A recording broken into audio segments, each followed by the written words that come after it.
Yo! Alright, another random chapter today.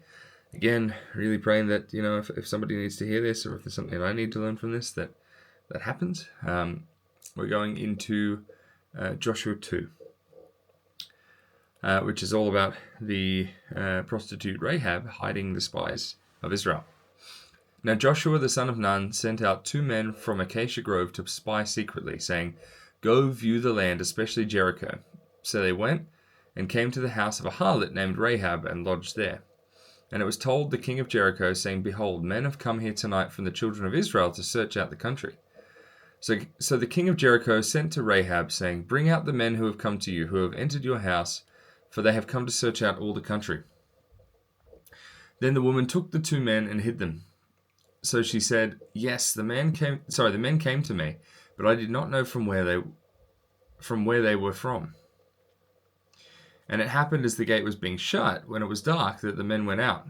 Where the men went, I don't know. Pursue them quickly, for you may overtake them." But she brought them up on the roof she brought them up to the roof and hidden them in the stalks of flax. My goodness, I need to wear my glasses. I'm just going to pop these on real quick. Hang on. Sorry. I'm going to start that again.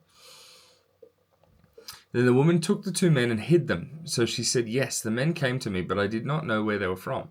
And it happened as the gate was being shut, when it was dark, that the men went out. Where the men went, I don't know. Pursue them quickly, for you may overtake them." But she'd brought them up on the roof and hidden them with the stalks of flax, which she had laid in order on the roof. Then the men pursued them by the road to Jordan to the fords. And as soon as those who pursued them had gone out, they shut the gate. Now before they lay down, she came up to them on the roof and said to the men, "I know that the Lord has given you the land, that the terror of you has fallen on us, and that all of the inhabitants of the lands are faint-hearted because of you. For we have heard how the Lord dried up the water of the Red Sea for you when you came out of Egypt, and what you did to the 2 kings of the Amorites who were on the other side of the Jordan, Sihon and Og, whom you have utterly destroyed.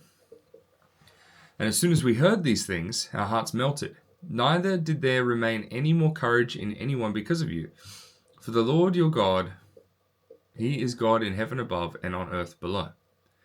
Now therefore I beg you, swear to me by the Lord, since I have shown you kindness, that you will also show kindness to my father's house, and give me a true token, and spare my father, my mother, my brothers, my sisters, and all that they have, and deliver our lives from death." So the men answered her, "Our lives for yours, if none of you tell this business of ours. And it shall be, when the Lord has given us this land, we will deal kindly and truly with you." Then she let them down by a rope through the window, for her house was on the city wall. She dwelt on the wall. And she said to them, "Get to the mountain, lest the pursuers meet you there. Hide there 3 days, until the pursuers have returned. Afterward you may go your way." So the men said to her, "We will be blameless of this oath of yours which you have made us swear, unless when we come into the land you bind this line of scarlet cord in the window through which you let us down. And unless you bring your father, your mother, your brothers, and all your father's household into your own home. So it shall be that whoever goes outside the doors of your house into the street, his blood shall be in his own head, and we will be guiltless. And whoever is with you in the house, his blood shall be on our head if a hand is laid on him. And if you tell with this business of ours, then we will be free from your oath which you made us swear." And then she said, "According to your words, so be it." And she sent them away, and they departed. And she bound the scarlet cord in the window. They departed, went to the mountain, and stayed there 3 days until the pursuers returned. The pursuers sought them all the way, but did not find them. So the 2 men returned, descended from the mountain, and crossed over. And they came to Joshua son of Nun, and told him all that had befallen them. And they said to Joshua, "Truly the Lord has delivered all the land into our hands, for indeed all the inhabitants of the country are faint-hearted because of us."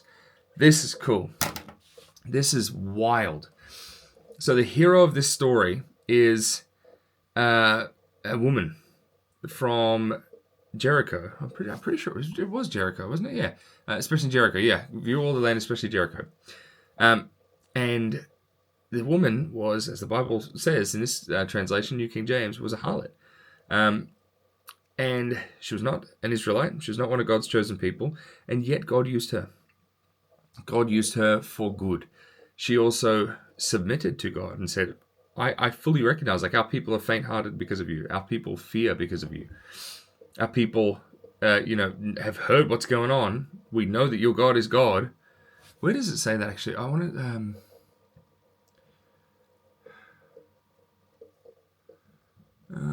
I know that the Lord has given you this hand. Yeah. And as soon as we heard these things, this is verse 11, our hearts melted, neither did there remain any more courage in anyone because of you, for the Lord your God, he is God in heaven above and on earth. So she was not one of God's chosen people, and yet she was like, yo, he's God. There's no denying that. We've heard what's going on. Our people are terrified because of this.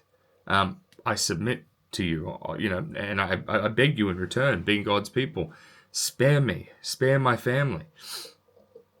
Please, now that I've hidden you, let it be that, you don't harm me. And so the promise from the spies was that, if the woman was to hang a scarlet cord outside her window and keep her family inside her house, that they would be spared, which was the case. They survived. Now, there's a couple of things I love about this. The hero of the story, was neither God's chosen person nor had really followed God up until this point, and yet God showed mercy because she showed submission. She showed a humility and a recognition of God, and as a result, was shown mercy. The imagery that I love about this is, and what I think about is the thief on the cross. Somebody who had lived their entire life apart from God, recognized, you are God. I fully, there's fear in my heart because I know this to be true. I've seen wonders. I've seen, who you are, and I submit, and I'm sorry, and please spare me. This is the thief on the cross. And Jesus said, you'll be with me in paradise today. There's nothing, in this story, obviously Rahab hid the spies, but the reality is, when we are saved by Jesus, it's not by something that we have done. It is by the grace of God that we, in this case, it was a scarlet cord held out the window. But in our case, we find our identity in Jesus. We identify under the banner of the scarlet cord out the window. We identify under the banner of the Lamb's blood on the door. And as such, we are protected. Jesus is the Lamb's blood. Jesus is the scarlet cord. And it's not by something that we do or we have been owed. It is by grace. It is a gift that God has said, if you are to live according to Jesus, if you are to as what happened in this story here, the woman and gathered her family into her house. Where does it say that? So it shall be that whoever goes outside the doors of your house into the street, his blood shall be on his own head, and will be guiltless. And whoever is with you in the house, his blood shall be on our head if a hand is laid on him. Right? And if you tell this business of ours, then we'll be free from the oath which made us swear.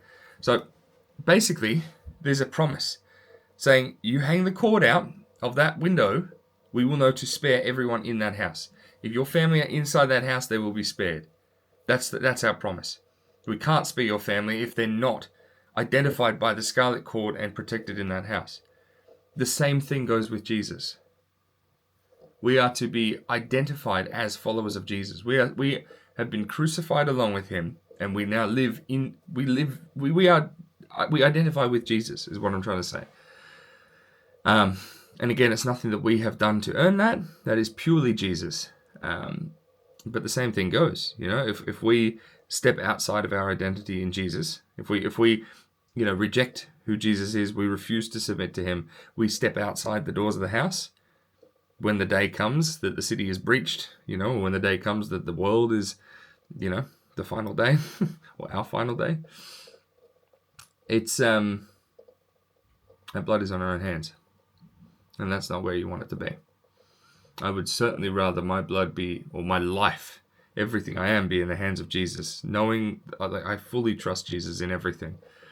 I know the world is going to be the world. I know the day of judgment is coming. I know the wrath of God is coming, and I submit fully to Jesus. That's where I want my identity to be. Scarlet cord out the window. I'm hiding in that house. I'm hiding in Jesus. I'm not gonna even attempt to fight that war, because I will lose, because that is God, and I am, fully fearful that God is God, and the wrath of God is not something to mess with. So, love that story. I really love that story. Hope it's been beneficial to you. God bless, and I will catch you next week. See you then. Bye.